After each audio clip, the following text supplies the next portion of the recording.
Hello everyone, welcome to my channel, Nutrition and Genetics. The topic today we are discussing is carbohydrate metabolism.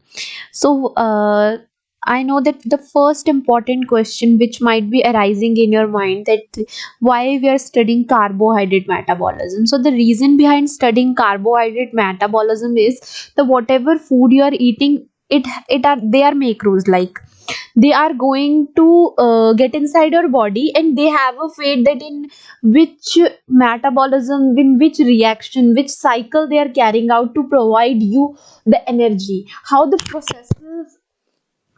processes are going inside in your body, and you are getting that right amount, right? So that's why it is important. Now the next is what is metabolism. So some terms which is important, that what is metabolism. So metabolism is basically जो set of chemical reactions हमारी body में हो रही हैं, right? और अब इसमें catabolism आ जाता है और एनाबॉलिज्म आ जाता है. Catabolism means whenever there is the breakdown of a complex molecule, that is catabolism. और जब भी किसी भी कॉम्प्लेक्स मॉलिक्यूल की सिंथेसिस हो रही है, that is anabolism, right? So metabolism में कैटाबॉलिज्म और एनाबॉलिज्म दोनों ही चीजें कंप्राइज कर रही होती हैं. और जो केमिकल कंपाउंड्स हमारे इसमें यूज होते हैं ना, उनको हम मेटाबोलाइट्स बोलते हैं. जो केमिकल कंपाउंड्स यूज हो रहे होते हैं कैटाबॉलिज्म और एनाबॉलिज्म में, उन्हें हम मेटाबोलाइट्स बोलते हैं. और एक जो क्लियर डेमार्केशन नहीं कह सकते हम कि कहाँ पे कैटाबॉलिज्म हो रहा है, कहाँ पे एनाबॉलिज्म हो रहा है. तो इसको डिस्टिंग्विश करने के लिए हम मोस्टली जो है, मतलब डिस्टिंग्विश तो कर नहीं सकते, इसलिए हम एम्फीबॉलिज्म जो है इस टर्म को यूज करते हैं. दैट व्हेनेवर एम्फीबॉलिज्म हो रहा है, इसका मतलब कैटाबॉलिक और एनाबॉलिक दोनों है नेचर में, राइट? जो वेरी पर्पस होता है, मतलब कैटाबॉलिज्म में क्या होता है, ये ट्रैप करता है एनर्जी को, मतलब ये एनर्जी कंज्यूम करता है बायोमोलिक्यूल्स की, एटीपी, और जनरेट करता है न्यू सब्सटेंसेस या फिर कोई भी प्रिकर्सर, ठीक है?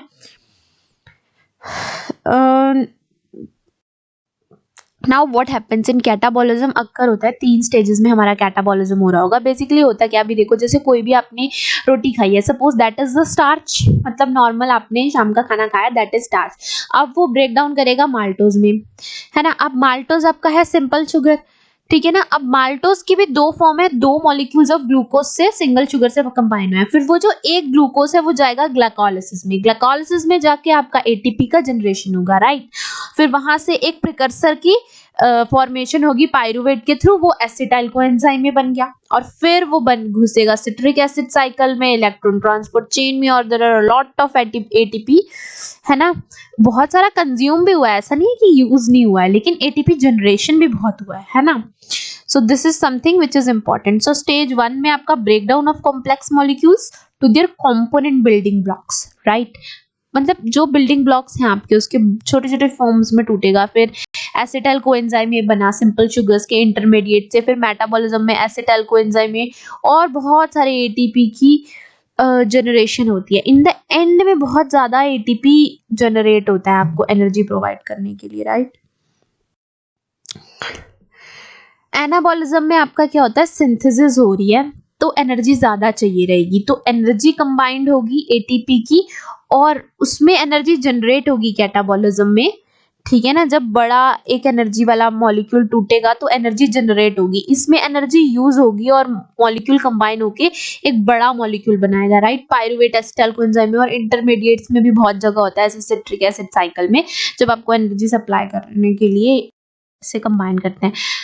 So the another thing, metabolic reactions में आपका ऑक्सीडेशन और रिडक्शन है, ग्रुप ट्रांसफर होता है, और रीअरेंजमेंट और आइसोमराइजेशन है. दीज टर्म्स आर वैसे very basic term, you might have been clear about, must have been clear about it studying और the glycolysis part. So basically carbohydrate सबको पता है कि फोटोसिंथेसिस जो प्लांट्स में हो रही होती है, और जो मेजर सोर्स है एनर्जी का हमारी डाइट में, ठीक है ना? और इसीलिए कार्ब्स इंपॉर्टेंट होते हैं. And then carbohydrates very widely distributed है नेचर में, and in the form of sugar, starches, cellulose और बहुत सारे अदर कॉम्प्लेक्स सब्सटेंसेस के फॉर्म में, जो कंपोज्ड बहुत सारे कार्बन, हाइड्रोजन और ऑक्सीजन, इसकी हम ये कह सकते हैं कि बेसिक वो हैं, ठीक है ना? कार्बन, हाइड्रोजन, ऑक्सीजन जो है वो बेसिक मेटाबॉलिज्म में यूज हो रहे होते हैं। And carbohydrates are polyhydroxy aldehydes या फिर पॉलीहाइड्रोक्सी कीटोन्स बोल सकते हैं, एंड देयर डेरिवेटिव्स और सब्सटेंसेस। एम्पेरिकल फार्मूला ये आ गया। और कभी कभी ऐसा होता है कि ये जो बेसिक मॉलिक्यूल है कार्बन, हाइड्रोजन और ऑक्सीजन, इसके साथ नाइट्रोजन, फास्फोरस और सल्फर भी प्रेजेंट होते हैं, तब हम उसका नाम कुछ और दे देते हैं। मतलब तो थिंक इज कुछ तो डिफरेंस हो रहा ही होता है ना, ये नहीं ये सही। अब क्लासिफिकेशन ऑफ कार्बोहाइड्रेट्स में होता है कि एक सिंपल कार्बोहाइड्रेट है, ठीक है। सिंपल कार्बोहाइड्रेट आपका मोनोसेक्राइड हो, मोनोसेक्राइड्स होंगे। माल्टोस की जो बेसिक यूनिट है वो ग्लूकोज होगी, that is a monosaccharide. Glucose का मतलब मिरर इमेज फ्रुक्टोज हो गया, गैलेक्टोज हो गया, राइट। तो कंबाइन करके इन लोगों को डाइसेक्राइड्स बनते हैं। लाइक टेबल शुगर हमारी सुक्रोज ग्लूकोज प्लस फ्रुक्टोज की बनी है। स्टार्च हमारे में हमारा माल्टोज जो है ग्लूकोज प्लस ग्लूकोज के 2 मॉलिक्यूल्स का बना है। लैक्टोज हमारा डेयरी प्रोडक्ट है, ग्लूकोज प्लस गैलेक्टोज का बना है। So these are the things. And then complex carbohydrates में पॉलीसेक्राइड्स आ जाते हैं। व्हाट हैपेंस इज जो प्लांट्स के कुछ स्टार्च होते हैं जैसे कि स्ट्रेट चेन और ब्रांच्ड अमाइलोपेक्टिन और अमाइलोज, जैसे कि जो राइस में बेसिकली राइस का जो कार्बोहाइड्रेट्स होते हैं दैट इज अमाइलोज और amylopectin. Then indigestible by humans, हमारे फाइबर्स में हमारे सॉल्युबल और इनसॉल्युबल आ जाते हैं। और बेसिकली इनसॉल्युबल और सॉल्युबल में क्या चक्कर है ना, अब जैसे देखो वो होते हैं ऑरेंजेस में एक व्हाइट सी लेयर होती है, that is the soluble fibre pectin की। और इनसॉल्युबल में आपका सेल्यूलोज आ जाता है, जैसे कि जितने भी ये जो हमारा हम प्लांट्स वगैरह खाते हैं स्पिनच वगैरह की, तो सेल्यूलोज जो है इनडाइजेस्टिबल होता है। What it happens, it goes to the large intestine और वहां पे वो फर्मेंट करेगा, ठीक है ना। वो बात की चीजें अभी हम पढ़ेंगे। देन एनिमल्स और ग्लाइकोजन में ग्लाइकोजन की फॉर्म में स्टोर होता है मसल्स में और मसल और लिवर में, ठीक है। Next is major pathways of carbohydrate metabolism में हम glycolysis, citric acid cycle, gluconeogenesis, glycogenesis, glycogenolysis. So these all are the things which we are going to study, but today what we are going to cover is only glycolysis, ठीक है। So this is glycolysis. So one thing I want to mention, that what is glycolysis. Glycolysis is basically glucose की lysis, मतलब glucose की जो breakdown हो रही है that is known as glycolysis. और ये आपको याद रखना है क्योंकि हम बेसिकली ग्लूकोज ले सकते हैं, वैसे ग्लाइकोजन भी ले सकते हैं, बट मोस्ट इंपॉर्टेंटली ग्लूकोज की ब्रेकडाउन को हम बोलते हैं, बिकॉज ग्लूकोज और लाइसिस मीन्स ब्रेकडाउन। तो चलिए नेक्स्ट पे चलते हैं। Glycolysis is defined as the sequence of reactions converting glucose or glycogen to pyruvate or lactate with the production of ATP. So takes place in all cells of the body. आपकी पूरे body के sales में होता है। Basically जो enzymes है इस pathway की वो साइटोसोमल फ्रैक्शन में प्रेजेंट होती है। कहाँ पे? साइटोसोमल फ्रैक्शन में। और एरोबिक और एनारोबिक दोनों में हो रहा होता है। लैक्टेट जो है इसका एंड प्रोडक्ट है अगर एनारोबिक कंडीशन है, मतलब अगर ऑक्सीजन नहीं मिलती है इस ग्लाइकोलाइसिस के पाथवे में, देन लैक्टेट हो जाएगा, लैक्टेट की फॉर्मेशन होगी। लेकिन अगर ऑक्सीजन प्रेजेंट है, एरोबिक कंडीशंस हैं, देन पाइरुवेट की फॉर्मेशन होगी which is then oxidised to carbon dioxide और water, which is very clear, okay ना। So major pathway for ATP synthesis जो है हमारा टिश्यूज में लैक करता है माइटोकॉन्ड्रिया, जैसे कि इराइथ्रोसाइट्स और कॉर्निया लेंस एक्सेट्रा। हमारे ब्रेन के लिए बहुत इंपॉर्टेंट है कार्बोहाइड्रेट, जो कि डिपेंडेंट है ग्लूकोज के लिए सिर्फ और सिर्फ एनर्जी जनरेशन के लिए, ठीक है। ग्लाइकोलाइसिस एक एनारोबिक है, जिसको हम ऐसा समराइज कर सकते हैं कि ग्लूकोज के साथ 2 एडीपी मॉलिक्यूल्स और 2 इनऑर्गेनिक फॉस्फेट और 2 लैक्टेट के मॉलिक्यूल जब जनरेट होते हैं दैट इज 2 एटीपी। मतलब जब भी एनारोबिक कंडीशंस में ग्लाइकोलाइसिस का फेट ये होता है कि वो लैक्टेट में कन्वर्ट होता है, ठीक है, ग्लूकोज से सीधा। उसको मतलब ऐसे ये 10 स्टेप का फॉलो नहीं करना पड़ता बे। Central metabolic pathway with many of its intermediates providing branch point to other pathways, right? Reversal of glycolysis को हम ग्लूकोनियोजेनेसिस भी बोलते हैं, मतलब जब ग्लूकोज की सिंथेसिस, अभी तो ब्रेकडाउन करवा रहे हैं ना हम ग्लूकोज की, तो ये मैंने ना थोड़ा स्टार्टिंग पहले ही ऐसे रिटर्न कर लिया था बिकॉज जो लास्ट टाइम वीडियो रिकॉर्ड किया उसकी एनोटेशंस हैं ये, but let it be very clear, okay. सबसे पहले ध्यान से सुनने वाली बात है कि जो भी आपने एक रोटी खाई, मैं रोटी का एग्जांपल इसलिए ले रही हूँ बिकॉज आप लोगों को क्लियर होगा कि ये एक्चुअली में इसका यूज क्या है, ठीक है। जब आपने एक रोटी ली तो रोटी का जो टुकड़ा आपने खाया वो माल्टोज में ब्रेक डाउन कर गया। अब माल्टोज हमें पता है 2 मॉलिक्यूल्स ऑफ ग्लूकोज है, ठीक है, लेकिन हम यहाँ पे ले रहे हैं कि एक मॉलिक्यूल ऑफ ग्लूकोज वो एंटर कर रहा है आपका ग्लूकोज 6 फॉस्फेट में। किसमें एंटर कर रहा है? ग्लूकोज 6 फॉस्फेट में। अब ग्लूकोज से ग्लूकोज 6 फॉस्फेट बना कैसे? ग्लूकोज के ऊपर एक्ट करेगी एंजाइम हेक्सोकाइनेज, जिसमें वो एक एटीपी यूज करेगी एटीपी है हमारा एडेनिन ट्राइफॉस्फेट। एडेनिन ट्राइफॉस्फेट मतलब ट्राई मीन्स 3 फॉस्फेट के मॉलिक्यूल्स, ठीक है ना।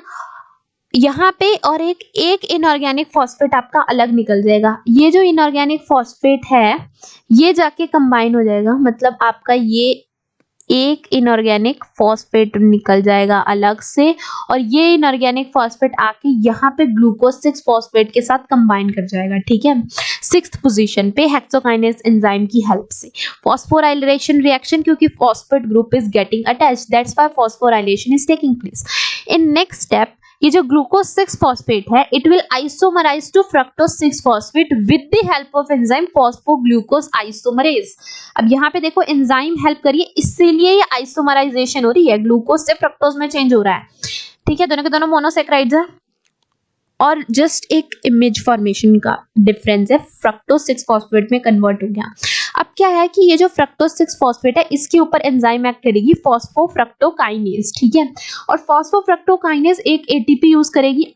अब फिर से एक एटीपी की यूटिलाइजेशन हो रही है, ब्रेक डाउन करके एडीपी और एक इनऑर्गेनिक फॉस्फेट आके कंबाइन कर जाएगा इसके साथ। अब इस बार वो कंबाइन किया फ्रक्टोज 1,6 बिस फॉस्फेट पे, ठीक है। फर्स्ट कार्बन पे अटैच करा है फॉस्फेट ग्रुप, ठीक है, तो बिस फॉस्फेट लग गया।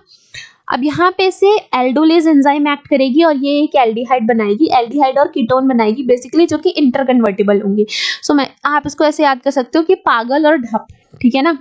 ढप means dihydroxy acetone phosphate and phosphoglyceraldehyde भी लिख सकते हो, ग्लिसरल्डिहाइड 3 फॉस्फेट भी लिख सकते हैं, both are okay. Okay, so what happens is ये इंटरकन्वर्टिबल किस एंजाइम के बेसिस पे है, ट्राइओज फॉस्फेट आइसोमरेज की एंजाइम की हेल्प से ये इंटरकन्वर्टिबल है। नाउ अब ये हमारा फेज जो था इतना हमारा, ये हमारा एनर्जी इन्वेस्टमेंट फेज था। एंड व्हाई वी से this phase is energy investment phase, because हमने एटीपी खर्च किए हैं, पैसे इन्वेस्ट किए, right. ATP is a like of currency, energy currency बोलते हैं ना जिसको हम सेल की, ये वो है। तो हमने यहाँ पे पैसे खर्च किए, अब हमारी बारी है कि हमें अपने पैसे वापस लेने, that is our ATP, we are going to get it back, energy pay off phase. Okay, चलो अब चलते हैं एनर्जी पे ऑफ फेज पे। एनर्जी पे ऑफ फेज में हमारा बेसिकली ये रहा ग्लिसरल्डिहाइड 3 फॉस्फेट था, ठीक है। ग्लिसरल्डिहाइड 3 फॉस्फेट पे सबसे पहले एंजाइम कौन सी एक्ट करेगी, the enzyme which is acting is glyceraldehyde 3 phosphate dehydrogenase. Okay, now NAD positive और इनऑर्गेनिक फॉस्फेट कंबाइन करेगा। NAD पॉजिटिव आया कहाँ से, याद करो, कोएंजाइम होती है किसकी, थायमीन और राइबोफ्लेविन, विटामिन B1 की active form. Okay, nicotine adenine diphosphate. और यहाँ पे अब हम करेंगे इनऑर्गेनिक फॉस्फेट इसके साथ कंबाइन किया, जैसे इनऑर्गेनिक फॉस्फेट कंबाइन किया NADH प्लस H पॉजिटिव में ये कन्वर्ट हो गया, फाइन, फ्री एक हाइड्रोजन आयन दे दिया। और ये जो NADH है that is equals to 3 ATP, कभी कभी 2.5 ATP लिखा होगा किसी किसी बुक्स में। when it enters the electron transport chain ना, then it get converts to 2.5 ATP, right. तो अब ये जो 1,3 बिस फॉस्फोग्लिसरेट है ना, ये यहाँ पे फॉस्फोराइलेशन हुई है, 1,3 बिस फॉस्फोग्लिसरेट में ये कन्वर्ट हुआ है, ग्लीसरेट में कन्वर्ट हुआ है, याद रखना। देन फिर से ADP और ATP में कन्वर्ट होगा, और ये जो ADP और ATP में कन्वर्ट हो रहा है ना, ADP से एक इनऑर्गेनिक फॉस्फेट आके कंबाइन करेगा और फिर ATP बनेगा, ये तो याद है ना, जैसे टूट रहा था वैसे ही जनरेशन भी करवाएगा फॉस्फोग्लिसरेट काइनेज, ठीक है, फॉस्फोग्लिसरेट काइनेज की हेल्प से। And then 3 phosphoglycerate,